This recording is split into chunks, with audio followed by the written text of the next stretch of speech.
Hello everybody, the Nameless Narcissist here once again. Simple man diagnosed with NPD, giving you the facts of narcissistic personality disorder and the things that go on in my head.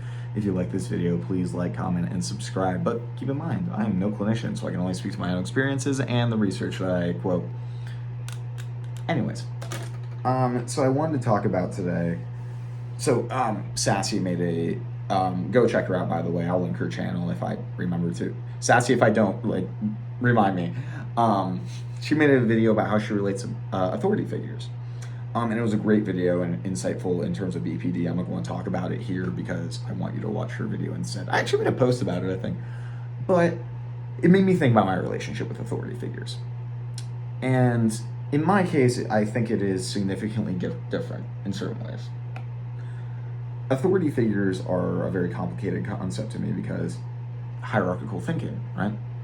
An authority figure is somebody who is objectively above me. And so their opinion matters way more than just a normal person.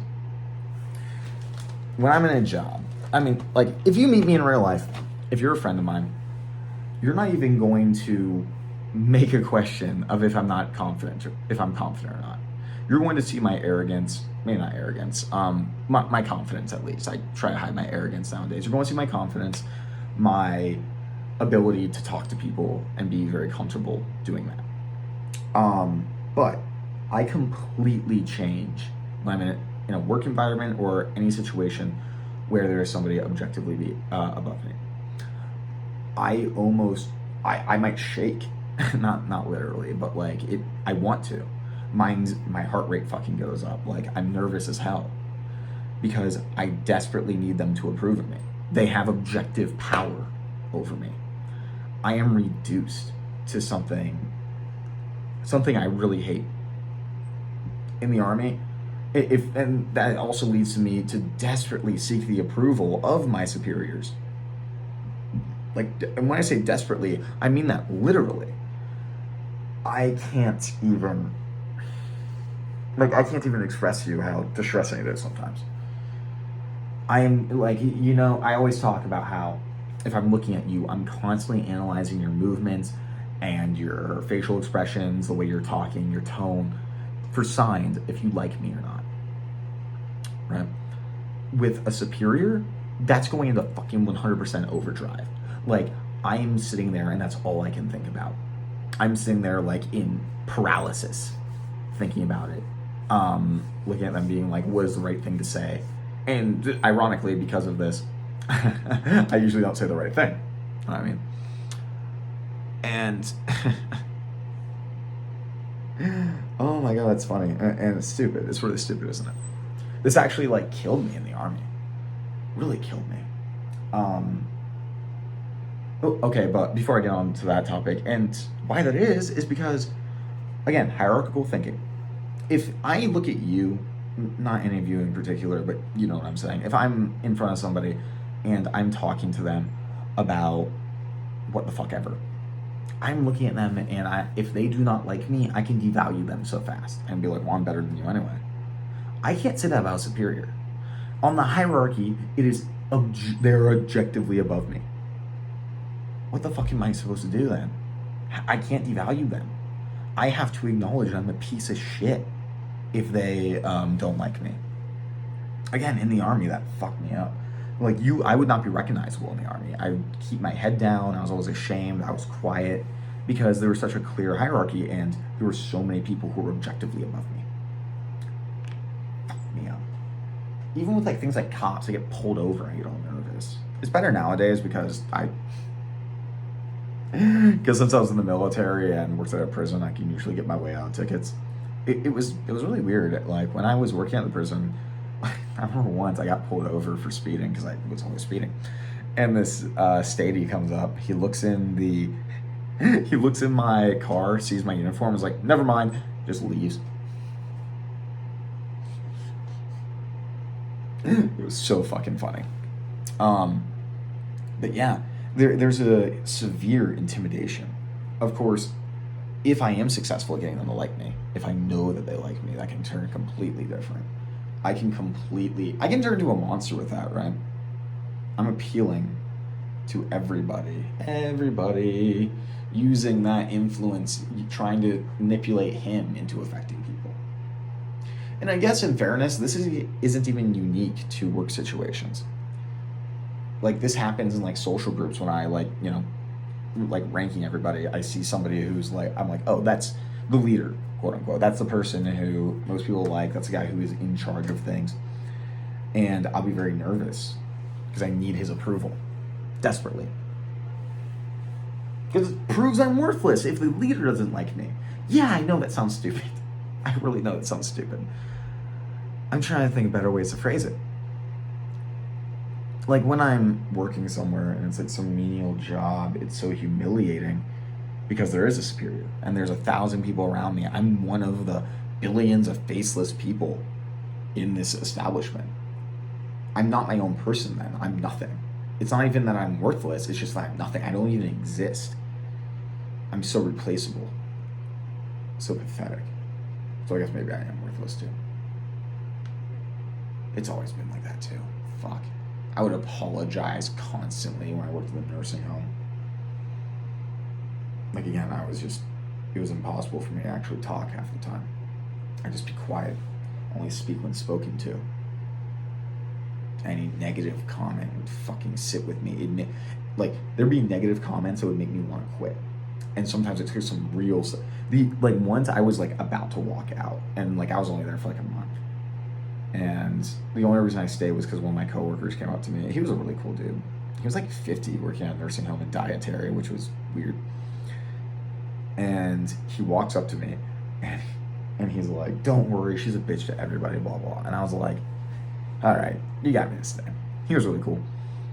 Maybe I admire him, right?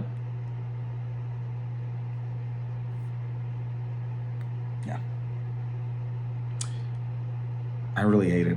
That's why I struggle so much working like actual jobs and not like working from home. Sassy said a similar thing actually.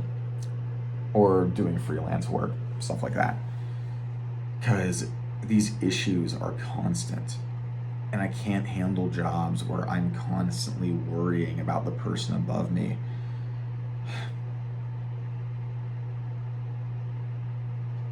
Fucking hate it. It's just making me think about how this is actually a pathology, right? How I am literally crippled. I am like frozen because of how much I care about the opinion of authority figures. The amount of pressure I put myself under. The amount of I need them to see me at my absolute best. The fear that if I do my job, or like I remember being at the prison, I would call them for whatever the fuck would happen, and it would just I need to get off the phone as soon as I can. I didn't want to fucking talk to them. It was terrifying. Calling off work is a fucking chore, and I can fucking cold call people, not give a shit half the time. I'm so confident with it, but that terrified me. I'll try to get my partners to do it usually. And I want to point out, I was not bad at the prison. I was pretty well respected. I had people call me and be like, "We're sad you're leaving. You were one of the good ones." And these are people that have been there since like old prison. So like, yeah. Appreciate that. I can never tell if they like me or not. I remember one time, this is completely random, but a prison story, because I'll give you guys a prison story. This is a fucking, a little treat, I guess. God, that sounds demeaning, I'm sorry. But, because people ask for prison stories all the time, and I hate talking about the prison, but this one's funny. So, once upon a time, me and my buddy were working out SAG, which is the whole, solitary confinement in quotes, but actual solitary confinement, like putting somebody in a box and like leaving there for weeks, that's actually not allowed in Ohio. So solitary confinement, they do have roommates. So I'm going around in it, and our supervisor comes in. They're like, "All right, do a round with me." And my partner goes with them because, you know, I'm terrified of authority. And as he's going, I see them be like, "What the fuck is going on there?" And I see he's about to pop the cell, so I like run over because, you know, that's what a good CO does. And they open the door, and there's this guy hanging on to the sink, and he's like, "Ugh, ugh." And we're just kind of looking at him, being like, "What the fuck are you doing?" And then he starts vomiting on himself. It was disgusting, and our supervisor's like, pull him out of the cell. So me and our partner grab him, like fucking, you know, put him against the floor, cuff him and shit, holding down his limbs, and like, he was fucking strong because we learned later he was smoking K2, which was very common in the prison. They would literally get K2, soak it in like a pair of towels and shit, smoke it, or no, in like newspaper, and then they would get, what is it? Fuck. Paper towels, and they'd soak it in coffee. And that's how they would make the rolling paper. And they'd stuff the K2 strips into that and smoke it. K2 is fucked up. Never do K2. Don't do any drugs. What the fuck is wrong with you guys? But, so he was like tripping. He was losing his mind. He's like speaking in tongues and shit. We have no idea what he's saying. He's like, it was hilarious. Oh, but I remember we have him pinned down. And when there's something like that happens, and like our white shirt, like our the guy in charge of the prison, white shirts isn't anybody, well, our captain, Jesus, he comes in and he like starts recording it with his phone, and I'm like, we aren't supposed to have phones in the prison, what the fuck is wrong with you, piece of shit. He starts recording it, and I remember looking up at him and being like, hey, can I get a copy of this video when you're done? It's like, no. I'm like, oh, okay. And that's like one of the only times I can think of that I was like confident towards an authority figure, because in the moment I was proving that I was doing something that was like good. I was like doing my job right and something admirable. That captain was a piece of shit, though. He was such a pushover. Fuck. I'm gonna get into prison politics here if I keep talking about this. Whatever. Anyways, sorry I just went on that tangent. I hope people find that entertaining. Hope you all enjoyed this video. If you did, like, comment, and subscribe. But I keep trying to go into my intro when I say that.